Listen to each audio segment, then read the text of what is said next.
Buenos días, hermanos queridos, les saludo con la paz del Señor. ¿Se escucha bien? Amén. En esta mañana nos corresponde seguir al estudio de esta carta de Filipenses que estamos siguiendo. Hemos llegado al capítulo 4. En esta mañana nos corresponde el capítulo 4, ver 3 versículos, del 1 al 3. Y quisiera empezar con una breve introducción antes de hacer lectura de los 3 versículos. El apóstol Pablo escribe esta carta a una iglesia fiel, así como hemos visto, una iglesia fiel pero vulnerable. Esta localidad enfrentaba conflictos internos y conflictos externos. Pablo no se dirige a ellos como a un juez, sino como a un padre espiritual que ama, exhorta y corrige. Él acompaña este proceso de restauración. Su mensaje es bastante claro y tiene un tono de urgencia. Lo que Pablo nos dice es: permanezcan firmes, vivan en unidad y encuentren su gozo y su paz en Cristo y no en las circunstancias. Hoy nosotros leemos esta carta con total libertad. Nadie de nosotros al término de esta reunión va a salir de este lugar, va a ser apresado, va a ser martirizado o va a ser confiscado sus bienes. Y eso a mí me recuerda la realidad de la situación de los filipenses. La realidad de la situación de los filipenses cuando fue leída esta carta es que habían hermanos que capaz ya no estaban en ese lugar. Capaz habían hermanos que ya no tenían al lado suyo a su esposa, o una esposa a su esposo, una familia a sus hijos. Y en este contexto, Pablo dice: estén firmes y unánimes, no retrocedan a la oposición. En el capítulo 1, versículo 28, vemos que Pablo dice: y en nada intimidaos por los que se oponen.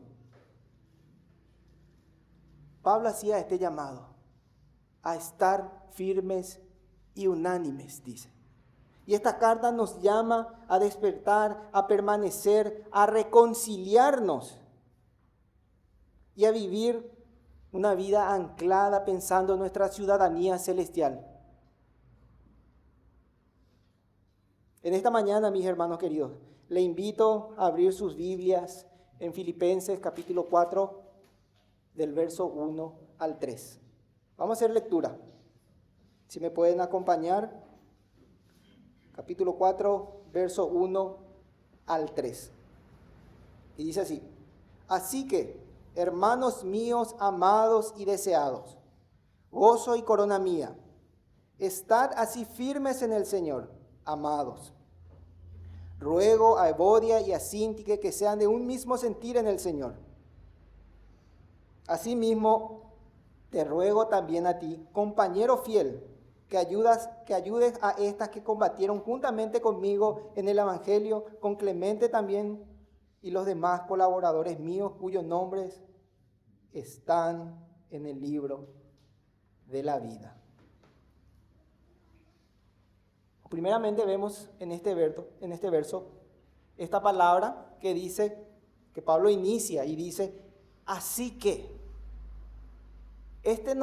Esta palabra nos recuerda la conexión que tiene con lo que él viene diciendo.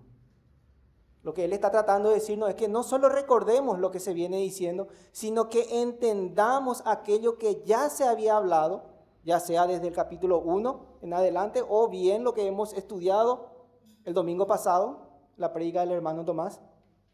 Entonces Pablo lo que hace es que no solo conectemos con lo que se viene diciendo, sino que entendamos lo que él había dicho para luego nosotros poder sumergirnos en esto que él va a decir ahora.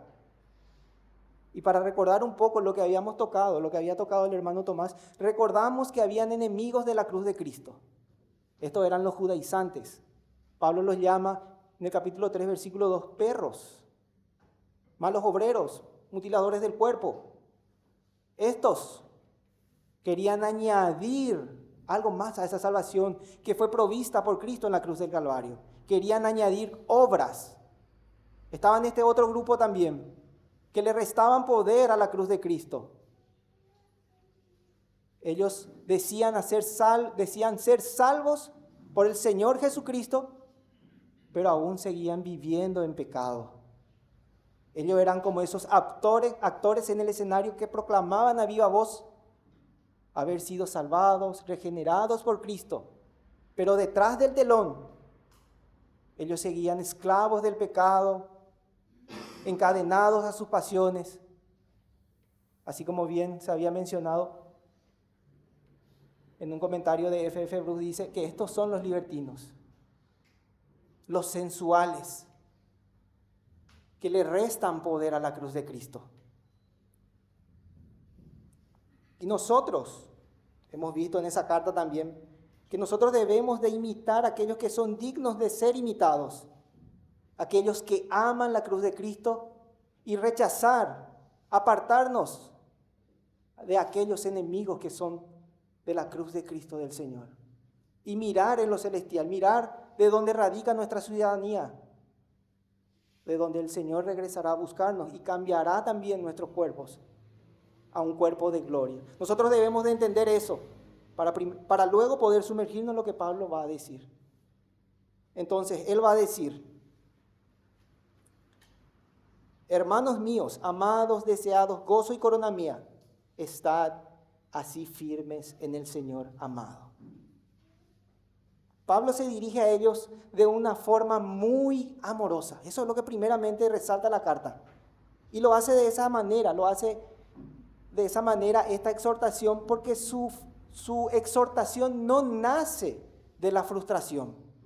Eso debemos de entender primeramente, que la exhortación no nace de la frustración, como a veces sucede con nosotros, que pueden nacer de la frustración, pueden nacer de la ira, del enojo. A veces pasa que ya hablamos con ciertos hermanos muchas veces, repetimos, leemos la Biblia, oramos con ellos, somos constantes, y a veces podemos frustrarnos y volver a cometer el error de querer exhortar de esa manera. Pero Pablo nos muestra que nosotros debemos de exhortar como él lo hace, con un verdadero afecto profundo y un deseo genuino de restauración. Esta es la verdadera expresión de aquel que ha nacido de nuevo. El apóstol Juan, en 1 de Juan, capítulo 4, versículo 7, dice: amados, amémonos unos a otros, porque el amor es de Dios. Todo aquel que ama es nacido de Dios y conoce a Dios. Esta es una expresión de aquel que ha nacido de nuevo. Nosotros amamos a nuestros hermanos porque Dios ha depositado primeramente ese amor. Por eso Pablo puede expresar esto que está haciendo con tanta ternura y con tanto amor. Pero dentro de este versículo también encontramos un principio espiritual. ¿Cuál es ese principio espiritual? ¿Cómo restaurar a un hermano? Pablo no solo se limita a decirnos la manera de cómo debemos de restaurar. En Gálatas 6:1 vemos que él dice: hermanos, si alguno fuere sorprendido en alguna falta, vosotros que sois espirituales, restaurarle con espíritu de mansedumbre. Y la aplicación de este Gálatas 6:1 lo vemos en Filipenses 4:1, que no solo se limita a decir, sino que a hacer, a accionar aquello que él está diciendo. Él es primeramente el ejemplo, de mostrar la manera de cómo debemos de corregir. Y esta es la manera en la cual nosotros debemos de restaurar a otros, con amor y con mansedumbre. En Proverbios 16:6 dice: con misericordia y verdad se corrige. La misericordia no debe anular la verdad, mi hermano, porque a veces también podemos cometer de omitir la verdad y no decir al hermano y no corregir y solo tener misericordia. Nosotros tenemos que hacerlo con misericordia. Tenemos que decir la verdad con misericordia. Luego encontramos esta palabra, deseados, que en griego tiene un mayor significado, que es anhelar intensamente. Lo que Pablo estaba tratando de decir es que él anhelaba su compañía de ellos. Y es ese momento cuando nosotros compartimos, generalmente cuando nos juntamos, tenemos ese sentimiento, esa sensación. A veces nosotros estamos en nuestra casa y pensamos, ¿Cómo quisiera estar con el hermano? Porque es un momento en el cual hay comunión, hay amor y hay un deseo genuino de estar con esa persona. ¿Por qué? Porque le amamos. Hace unos días nosotros compartimos con el grupo de Benito en la casa de un hermano y fue un lindo tiempo. Nosotros estábamos esperando ese momento para poder compartir. ¿Por qué? Porque le amamos a nuestro compañero, a nuestro hermano. Y eso es lo que Pablo quería decir. En la traducción, Palabra de Dios para Todos dice, deseados, espero verlos pronto. También encontramos la otra palabra, que ya el hermano Tomás había explicado muy bien el domingo pasado, corona, que dice, corona mía. Esta palabra en griego es estéfano y se refiere a la corona que reciben los atletas en las Olimpiadas. Entonces lo que Pablo trataba de decir es que los filipenses eran la causa visible del premio que le esperaba a él. Eso lo encontramos en 1 Tesalonicenses 2:19, que no vamos a leer por causa del tiempo. Entonces, los filipenses eran la corona de Pablo, era su recompensa espiritual, el fruto de su ministerio que presentará con orgullo cuando el Señor regrese. Y dice que no hay mayor gozo que verle a los filipenses caminar en la verdad. Y así también nuestros pastores se gozan cuando la iglesia camina en la verdad. Nosotros también somos sus coronas. El apóstol Juan dice algo en relación a en tercera de Juan, versículo 4, dice, no tengo mayor gozo que el oír que mis hijos andan en la verdad. Eso produce gozo en el corazón de Pablo y produce gozo en el corazón de nuestros pastores cuando nosotros caminamos en la verdad. Su alegría no radica en sus logros personales. Sí nos alegramos también, pero su mayor gozo radica de ver a la iglesia caminar, a sus discípulos en el Evangelio. Nosotros damos también gracias por nuestros pastores que Dios ha puesto en este lugar, porque ellos están haciendo un buen trabajo y ellos también recibirán una corona dada por el Señor Jesucristo para ellos si hacen un buen trabajo. Y esa corona es la corona incorruptible de gloria que vemos en 1 de Pedro 5, capítulo 5 del verso 2 al 4. Así que, pastores, hagan bien su trabajo, ustedes también serán recompensados por esa labor que están haciendo. Amén. Entonces, el hecho que Pablo tenga un tono amoroso no significa que él esté omitiendo la corrección. Al contrario, él va a corregir, va a tocar ese tema. Su intención es corregir, no omitir por el tono que está teniendo. En Hebreos 12:6 dice, porque el Señor al que ama, dice, disciplina. Y esta palabra tan dura, y azota a todo el que recibe por hijo. El Señor disciplina a sus hijos, corrige.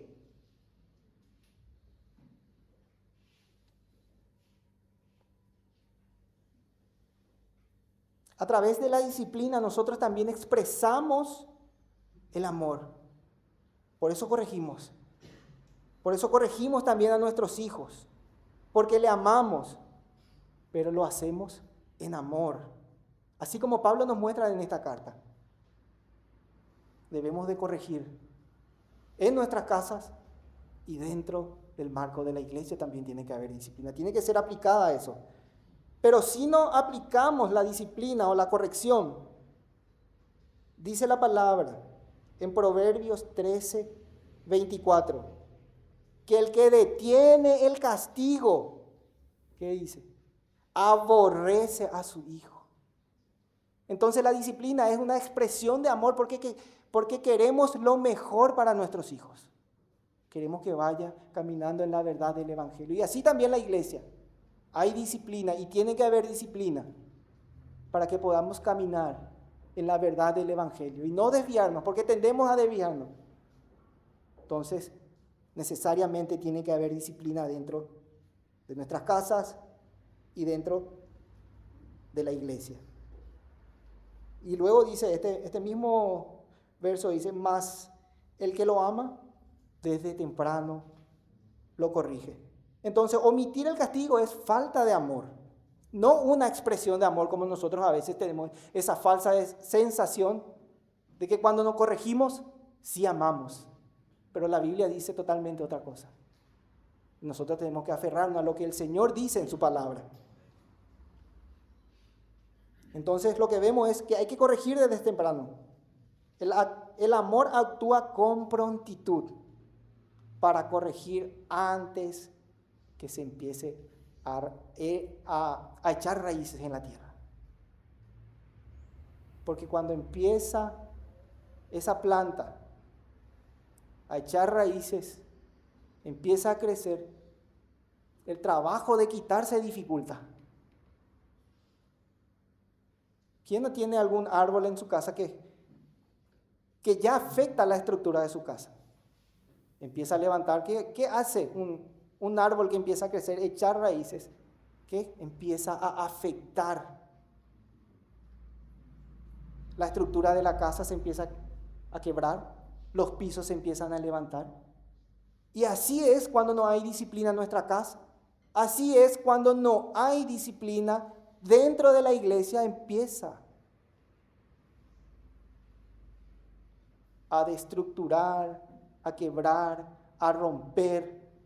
Por eso es muy importante la disciplina, aplicar la disciplina y aplicarlo desde temprano, antes que eso empiece a afectar a otros, no solo a esa persona, sino a su entorno también. Amén.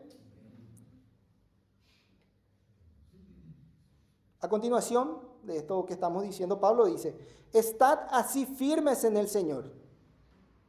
El hermano había hablado de verbos. Acá el verbo principal es estad firme. Este verbo está en presente. Y esto no solo indica lo que está ocurriendo ahora. O sea, no es ese presente, solo el de ahora. Y es importante, hermanos, que nosotros podamos entender y analizar también de esta manera, ver los verbos, en qué forma están.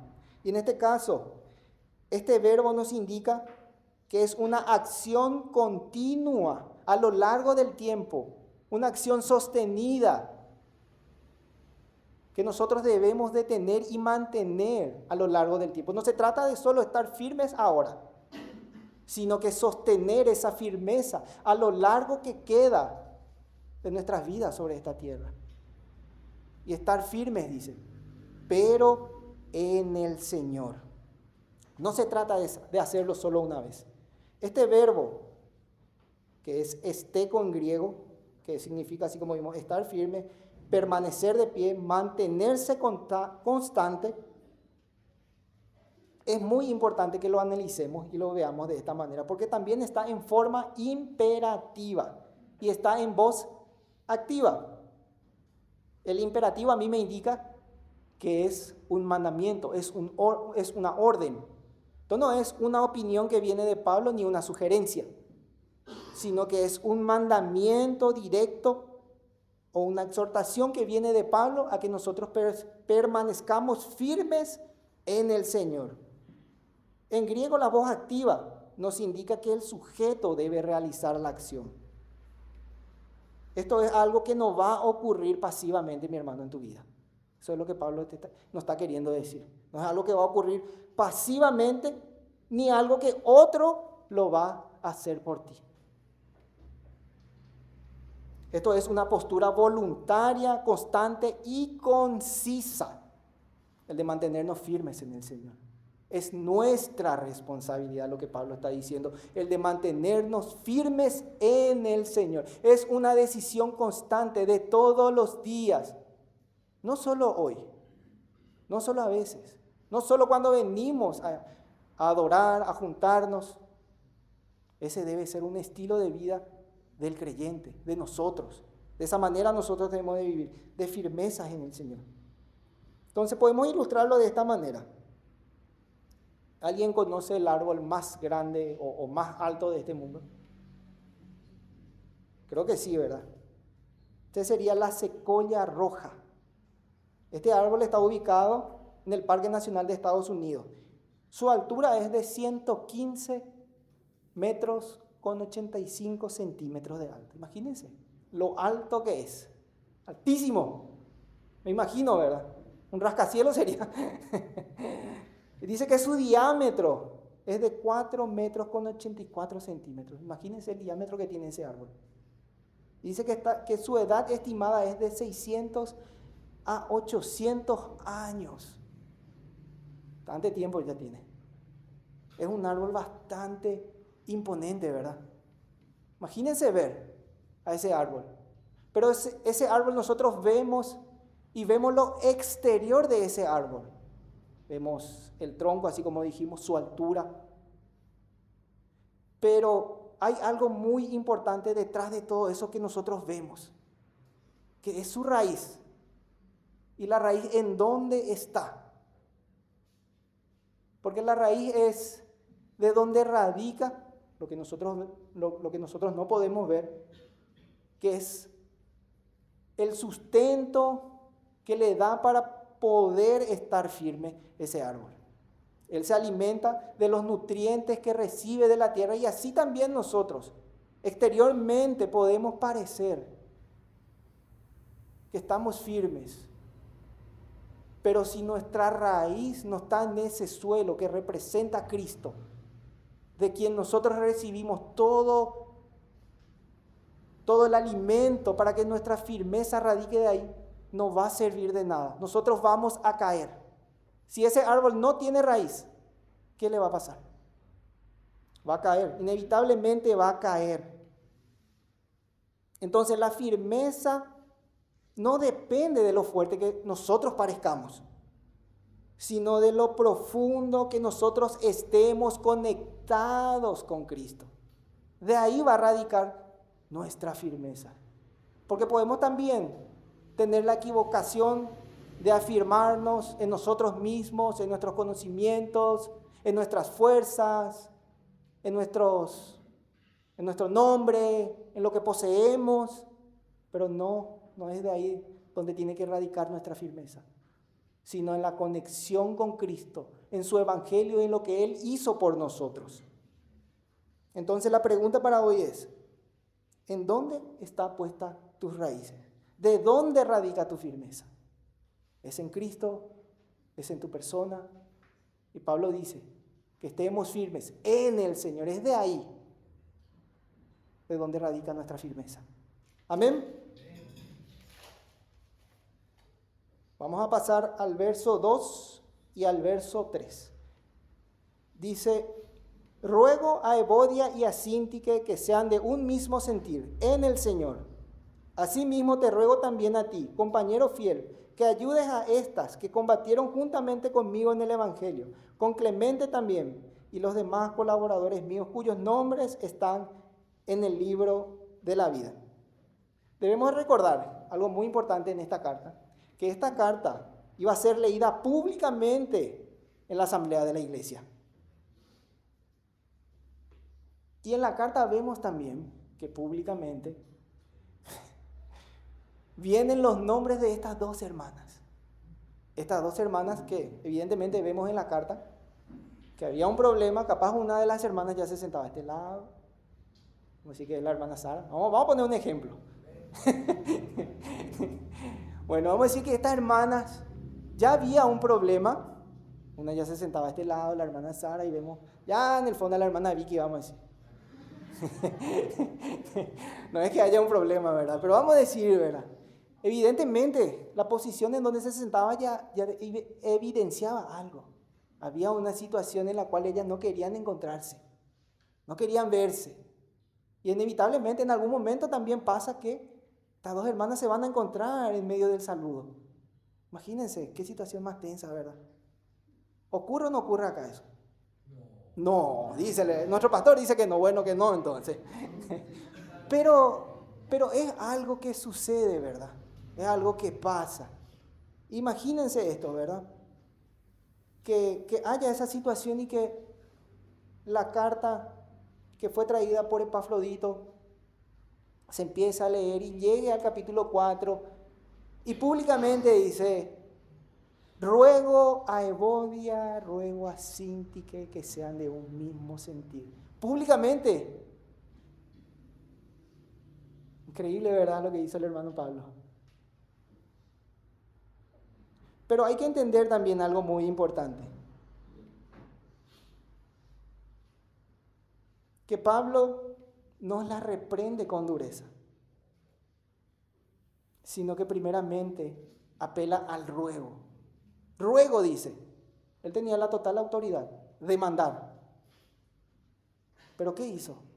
Nuevamente vemos que él ruega que tengan un mismo sentir en el Señor. Porque la intención de él no es humillarlas. No es humillarlas, sino restaurarlas con ternura. ¿Quién no va a querer la corrección de esa manera, verdad? Esa es la manera en que debemos de actuar, de corregir. Y no solo eso, sino que reconoce también la labor que ellos hicieron, dice. Afirma que combatieron juntamente, dice, conmigo en el Evangelio. No les reduce al conflicto, ni siquiera recuerda, ni siquiera menciona en la carta cuál era la situación específica. No le reduce al conflicto, sino que las presenta como mujeres comprometidas con la misión, dice. Imagínense la sabiduría de Pablo a la hora de corregir a estas dos hermanas, ¿verdad? Ahora me parece muy interesante esta mención que Pablo hace, que les recuerda que combatieron en el Evangelio. Y esto es muy importante y es clave en esta porción, porque sabemos que el Evangelio lo que hace es unir. El Evangelio no divide. Entonces vemos que el Evangelio es el fundamento de nuestra unidad. Eso es, el Evangelio es el fundamento de nuestra unidad. Romanos 5:10 dice, porque siendo enemigos, fuimos reconciliados ¿con quién? Con Dios. Por la muerte de su Hijo. Tuvo que morir su Hijo para reconciliarnos con Dios.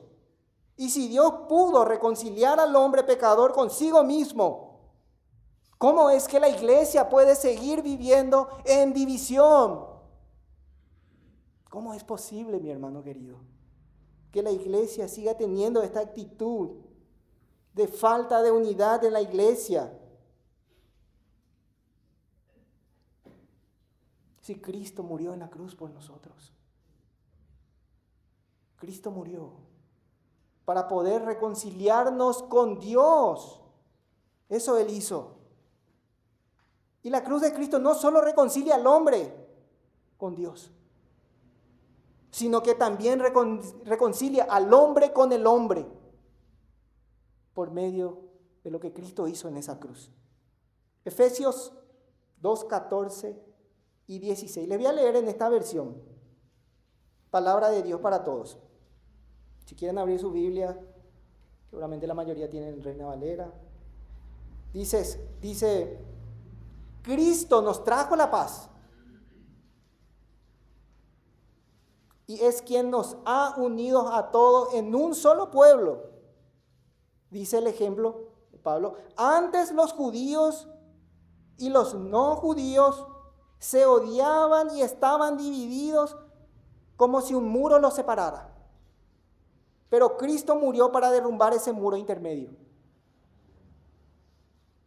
Eso Cristo hizo. Cristo nos trajo la paz. Nos unió y nos hizo un solo pueblo. ¿Y sabes qué hizo, mi hermano? Derrumbó ese muro intermedio que había de odio entre estos dos pueblos. Y así también nosotros, si hay algo en nuestro corazón que aún nos sigue dividiendo, recordemos que Cristo murió para que nosotros tengamos unidad con Él y dentro de la iglesia.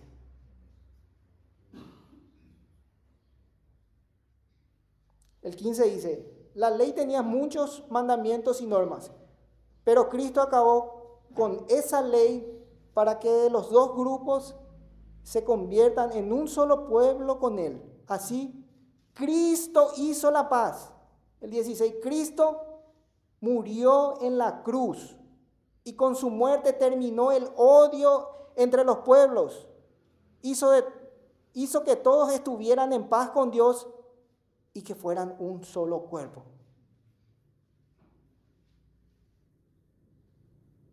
Así como dijimos, mi hermano, si hay algún tipo de división todavía en tu corazón, es porque nos hemos extraviado, hemos dejado de lado el Evangelio. Por eso hay divisiones en nuestros corazones. Porque no hemos entendido verdaderamente lo que significa el Evangelio. Porque si nosotros entendemos verdaderamente lo que significa el Evangelio, que Dios reconcilió al hombre pecador con Dios, también tiene que haber unidad y paz entre los hermanos. Ahora, si nosotros estamos viviendo el Evangelio y decimos vivir el Evangelio en nuestras vidas, la consecuencia lógica va a ser que nosotros vivamos en unidad. Si decimos ser, pero ahora si no somos, es otra la historia. Pero yo creo que todos los que estamos aquí somos. Entonces, la consecuencia lógica es abrazar el Evangelio y vivir en unidad. ¿Amén? Entonces hay una pregunta después de esto. ¿Qué nos impide tener el mismo sentir que ya tenemos en Cristo? ¿Qué nos impide, mi hermano? ¿Qué te impide tener ese mismo sentir que Pablo también está pidiendo? Esa es la pregunta que tenemos que tener, que hacernos cada uno de nosotros, si hay alguna división en nuestros corazones. Y por último, mi hermano, para ir terminando esta exposición, quisiera ver también brevemente la mención de estas tres personas: compañero fiel, Clemente y los demás colaboradores. Este compañero fiel, algunos dicen y creen, algunos estudiosos, que es Epafrodito.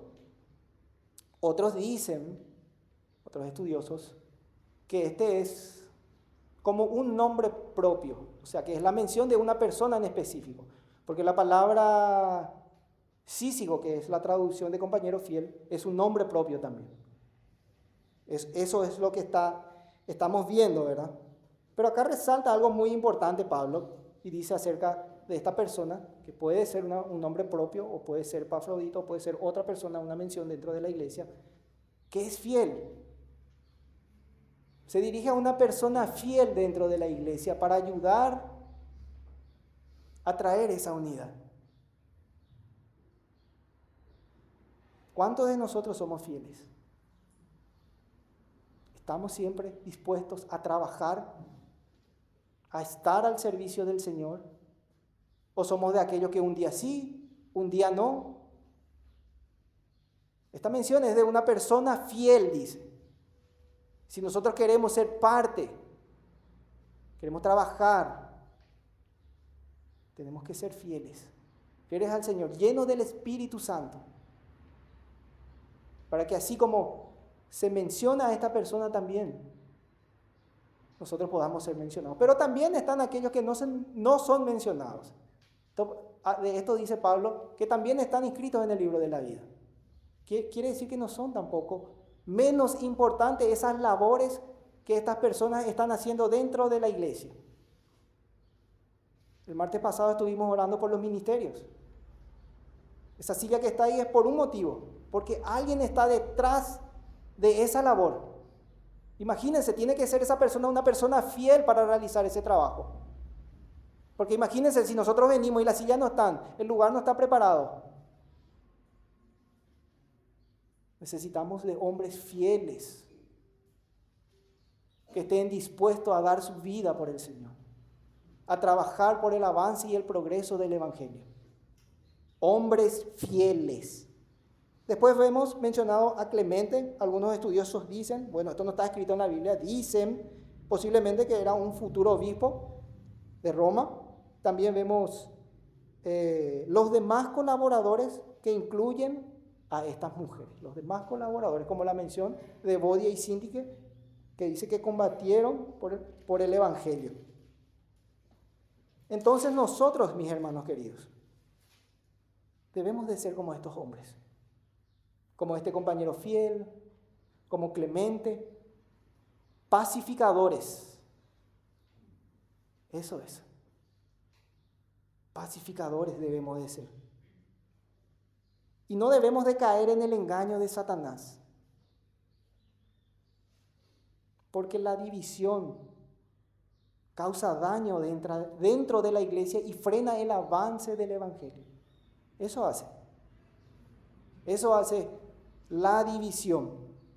Nosotros no nos debemos de descuidar, debemos de ser cuidadosos. Romanos 5:2 dice, por lo cual también tenemos esta entrada por la fe a esta gracia, en la cual estamos firmes y nos gloriamos en la esperanza de gloria de Dios.